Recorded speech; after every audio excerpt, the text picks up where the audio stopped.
नमस्कार दोस्तों, दिव्य ज्ञान कथा चैनल में आपका हार्दिक अभिनंदन है। तो दोस्तों, कथा शुरू करने से पहले आप हमारे चैनल को लाइक, शेयर और सब्सक्राइब ज़रूर करें और वीडियो के अंत में अमृतवाणी सुनना न भूलें। तो आज का हमारा विषय है शिव पुराण के श्रवण की विधि तथा श्रोताओं के पालन करने योग्य नियमों का वर्णन। शौनक जी कहते हैं, महाप्राज्ञ व्यास शिष्य सूत जी, आपको नमस्कार है। आप धन्य हैं, शिव भक्तों में श्रेष्ठ हैं, आपके महान गुण वर्णन करने योग्य हैं। अब आप कल्याण में शिव पुराण के श्रवण की विधि बतलाइए, जिससे सभी श्रोताओं को संपूर्ण उत्तम फल की प्राप्ति हो सके। सूत जी ने कहा, मुने शौनक, अब मैं तुम्हें संपूर्ण फल की प्राप्ति के लिए शिव पुराण के श्रवण की विधि बता रहा हूँ। पहले किसी ज्योतिषी को बुलाकर दान मान से संतुष्ट करके अपने सहयोगी लोगों के साथ बैठकर बिना किसी विघ्न बाधा के कथा की समाप्ति होने के उद्देश्य से शुद्ध मुहूर्त का अनुसंधान कराएं और प्रयत्न पूर्वक देश देश में स्थान स्थान पर यह संदेश भेजें कि हमारे यहाँ शिव पुराण की कथा होने वाली है और कल्याण की इच्छा रखने वाले लोगों को उसको सुनने के लिए अवश्य पधारना चाहिए। कुछ लोग भगवान श्री हरि की कथा से बहुत दूर पड़ गए हैं। कितने ही स्त्री, शूद्र आदि भगवान शंकर के कथा कीर्तन से वंचित रहते हैं। उन सबको भी सूचना हो जाए, ऐसा प्रबंध करना चाहिए। देश देश में जो भगवान शिव के भक्त हों तथा शिव कथा के कीर्तन और श्रवण के लिए उत्सुक हों, उन सबको आदरपूर्वक बुलवाना चाहिए और आए हुए लोगों का सब प्रकार से आदर सत्कार करना चाहिए।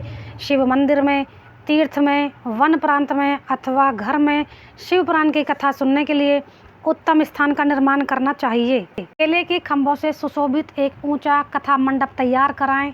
उसे सब और फल, पुष्प आदि तथा सुंदर चंदोवे से अलंकृत करें और चारों ओर ध्वज पताका लगाकर तरह तरह के सामानों से सजाकर सुंदर शोभा संपन्न बना दें। भगवान शिव के प्रति सब प्रकार से उत्तम भक्ति करनी चाहिए, वही सब तरह के आनंद का विधान करने वाली है। परमात्मा भगवान शंकर के लिए दिव्य आसन का निर्माण करना चाहिए। कथावाचक के लिए भी ऐसा ही दिव्य आसन बनाना चाहिए जो उनके लिए सुखद हो सके। मुने, नियम पूर्वक कथा सुनने वाले श्रोताओं के लिए भी यथा योग्य सुंदर स्थानों की व्यवस्था करनी चाहिए। अन्य लोगों के लिए साधारण स्थान ही रखना चाहिए, जिसके मुख से निकली हुई वाणी देहधारियों के लिए कामधेनु के समान अभिष्ट फल देने वाली होती है। उस प्राणवेत्ता विद्वान वक्ता के प्रति तुच्छ बुद्धि कभी नहीं रखनी चाहिए। संसार में जन्म तथा गुणों के कारण बहुत से गुरु होते हैं, परंतु उन सब में पुराणों का ज्ञाता विद्वान ही परम गुरु माना जाता है। पुराणवेत्ता पवित्र, दक्ष, शांत, ईर्ष्या पर विजय पाने वाला, साधु और दयालु होना चाहिए। ऐसा प्रवचन कुशल विद्वान इस पुण्यमयी कथा को कहे। सूर्योदय से आरंभ करके 3:30 पहर तक उत्तम बुद्धि वाले विद्वान पुरुष को शिव पुराण की कथा सम्यक रीति से बाँचनी चाहिए। मध्याह्न काल में 2 घड़ी तक कथा बंद करनी चाहिए, जिससे कथा कीर्तन से अवकाश पाकर लोग मलमूत्र का त्याग कर सकें। कथा प्रारंभ के दिन से 1 दिन पहले व्रत ग्रहण करने के लिए वक्ता को क्षौर करा लेना चाहिए। जिन दिनों कथा हो रही हो, इन दिनों प्रयत्न पूर्वक प्रातःकाल का सारा नित्य कर्म संक्षेप में ही कर लेना चाहिए। वक्ता के पास उसकी सहायता के लिए एक दूसरा वैसा ही विद्वान स्थापित करना चाहिए, वह भी सब प्रकार के संशयों से निवृत्त करने में समर्थ और लोगों को समझाने में कुशल हो। कथा में आने वाले विघ्नों की निवृत्ति के लिए गणेश जी का पूजन करें। कथा के स्वामी भगवान शिव की तथा विशेषतः शिव पुराण की पुस्तक की भक्ति भाव से पूजा करें।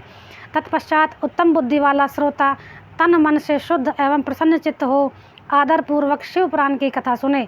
जो वक्ता और श्रोता अनेक प्रकार के कर्मों में भटक रहे हों, काम आदि 6 विकारों से युक्त हों, स्त्री में आसक्ति रखते हों, पाखंड पूर्ण बातें करते हों, वे पुण्य के भागी नहीं होते।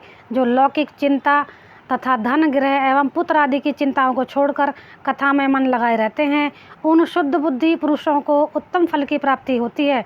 जो श्रोता श्रद्धा और भक्ति से युक्त होते हैं, दूसरे कर्मों में मन नहीं लगाते, मौन, पवित्र एवं उद्वेग शून्य होते हैं, वे ही पुण्य के भागी होते हैं। सूत जी बोले, शौनक, अब शिव पुराण सुनने का व्रत लेने वाले पुरुषों के लिए जो नियम है, उन्हें भक्तिपूर्वक सुनो। नियम पूर्वक इस श्रेष्ठ कथा को सुनने से बिना किसी विघ्न बाधा के उत्तम फल की प्राप्ति होती है। जो लोग दीक्षा से रहित हैं, उनका कथा श्रवण में अधिकार नहीं है। अतः मुने कथा सुनने की इच्छा वाले सब लोगों को पहले वक्ता से दीक्षा ग्रहण करनी चाहिए। जो लोग नियम से कथा सुने उनको ब्रह्मचार्य से रहना, भूमि पर सोना, पत्तल में खाना और प्रतिदिन कथा समाप्त होने पर ही अन्न ग्रहण करना चाहिए। जिसमें शक्ति हो वह पुराण की समाप्ति तक उपवास करके शुद्धता पूर्वक भक्तिभाव से उत्तम शिव पुराण को सुने। इस कथा का व्रत लेने वाले पुरुष को प्रतिदिन एक ही बार हविष्यान्न भोजन करना चाहिए। जिस प्रकार से कथा श्रवण का नियम सुखपूर्वक सध सके वैसे ही करना चाहिए। गरिष्ठ अन्न, दाल, जला अन्न, सेम, मसूर, भाव दूषित तथा बासी अन्न को खाकर कथाव्रती पुरुष कभी कथा को न सुने। जिसने कथा का व्रत ले रखा हो वह पुरुष प्याज, लहसुन, हींग, गाजर, मादक वस्तु तथा आमिष कही जाने वाली वस्तुओं को त्याग दे। कथा का व्रत लेने वाला पुरुष काम, क्रोध आदि 6 विकारों को, ब्राह्मणों की निंदा को तथा पतिव्रता स्त्री और साधु की निंदा को त्याग दे। कथाव्रती पुरुष प्रतिदिन सत्य, शौच, दया, मौन, सरलता, विनय तथा हार्दिक उदारता इन सद्गुणों को सदा अपनाए रहे। श्रोता निष्काम हो या सकाम वह नियम पूर्वक कथा सुने। सकाम पुरुष अपनी अभिष्ट कामना को प्राप्त करता है और निष्काम पुरुष मोक्ष पा लेता है। दरिद्र, क्षय का रोगी, पापी, भाग्यहीन तथा संतान रहित पुरुष भी इस उत्तम कथा को सुने। काक, बंध्या आदि जो 7 प्रकार की दुष्टा स्त्रियां हैं वे तथा जिनका गर्भ गिर जाता हो वह इन सभी को शिव पुराण की उत्तम कथा सुननी चाहिए। मुने स्त्री हो या पुरुष सबको यत्न पूर्वक विधि विधान से शिव पुराण की यह उत्तम कथा सुननी चाहिए। महर से इस तरह शिव पुराण की कथा के पाठ एवं श्रवण संबंधी यज्ञोत्सव की समाप्ति होने पर श्रोताओं को भक्ति एवं प्रयत्न पूर्वक भगवान शिव की पूजा की भांति पुराण पुस्तक की भी पूजा करनी चाहिए। तदनंतर विधि पूर्वक वक्ता का भी पूजन करना आवश्यक है। पुस्तक को आच्छादित करने के लिए नवीन एवं सुंदर बस्ता बनावें और उसे बांधने के लिए दृढ़ एवं दिव्य डोरी लगावें, फिर उसका विधिवत पूजन करें।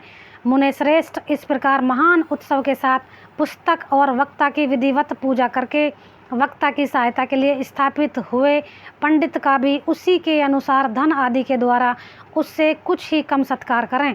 वहाँ आए हुए ब्राह्मणों को अन्न, धन आदि का दान करें। साथ ही गीत, वाद्य और नृत्य आदि के द्वारा महान उत्सव रचाएं।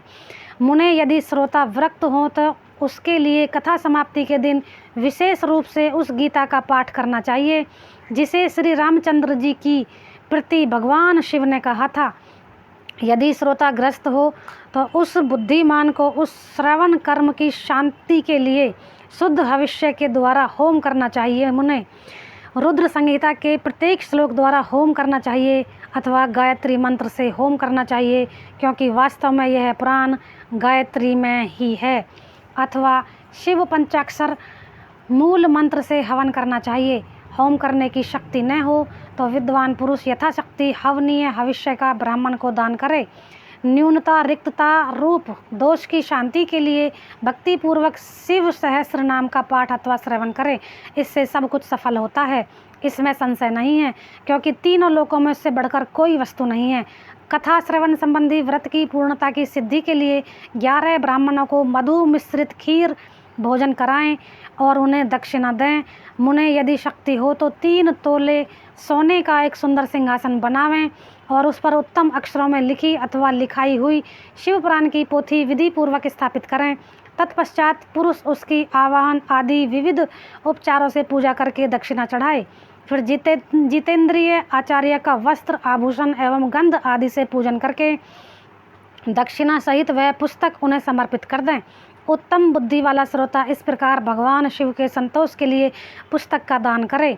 शौनक इस पुराण के उस दान के प्रभाव से भगवान शिव का अनुग्रह पाकर पुरुष भव बंधन से मुक्त हो जाता है।